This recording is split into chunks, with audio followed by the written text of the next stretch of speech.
حبيبي. يعني بتخيل عمر مشوار منير بوعساف بلا الفنان وائل كفوري ناقص شيء. هيدا التليفون هلا قتلتني فيه. حبيب قلبي. انا يا حبيبي تفضل. اول شيء بدي احييك وبدي احيي اللي عم يسمعونا، وثاني شيء انا مش طالع اعطي شهادي بمنير ابو عساف. منير ابو عساف اعماله هي شهاده بحد ذاتها، بس حبيت اعمل هالمداخله لانه اول شيء منير انسان كثير غالي علي وكثير عزيز وقريب وابن بيت، وانا هالقد بحب الكلمه وهالقد بحب الشعر، فكيف اذا كان منير هو الكلمه وهو الشعر هالقد بحب هالانسان.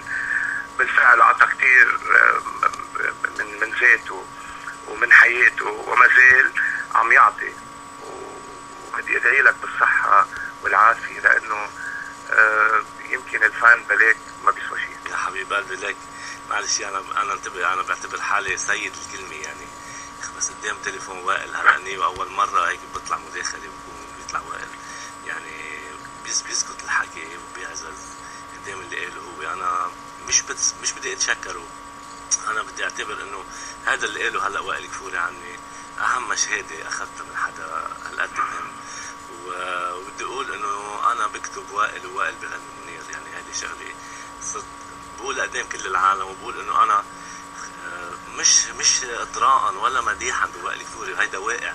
انا عم بتعامل مع فنان اول شيء الكلمه بتكبر بصوته، بتصير لها حجم اكبر، بتصير لها معنى ابعد.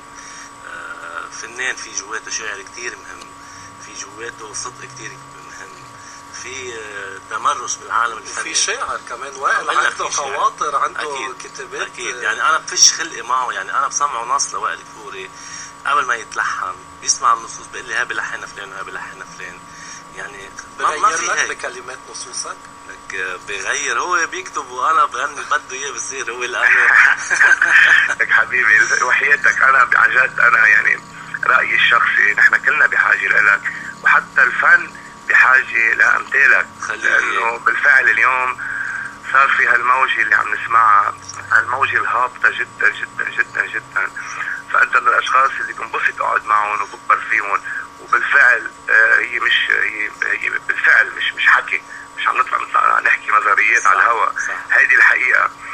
وانا جربت هيك اكتب لك شيء هلا، بس ما بعرف اذا مزبوط صلح لي، بس هيك حبيت اكتب لك هيك كلمتين هلا خدني على عقلاتي، لانه هلا وبحلف بالسما انه هلا من 5 دقائق 6 دقائق كتبت لك شيء هيك، هلا يمكن يطلع اوكي يمكن لا، بده تثبيت مش مهم، بس المعنى.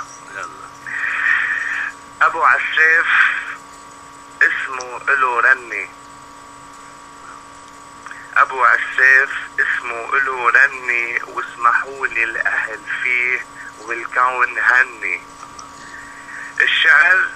الشعر بيه وامه وكلمته وبنته، وانا بشهد على الحقيقه مش بالتمني. انا لا لسه شو ما نرد هلا، بدك ترد شو بدك تعمل؟ في تسير انا وائل انت وعمر لا بنرد على مهلنا، يعني شو بدي اقول لك، وحياة الله خجلني لك انت حبيبي، انا وقعت تحت صوت التليفون، انت بالقلب وبالصوت وبالغنى وبالنغمه. خليلي اغنيه من اجمل ما انا شغله بكل تاريخي معه للكفوري، اللي قديش اللي بشتغل معه، هيدي من اجمل ما انا عامل معه وحتى مع غيره.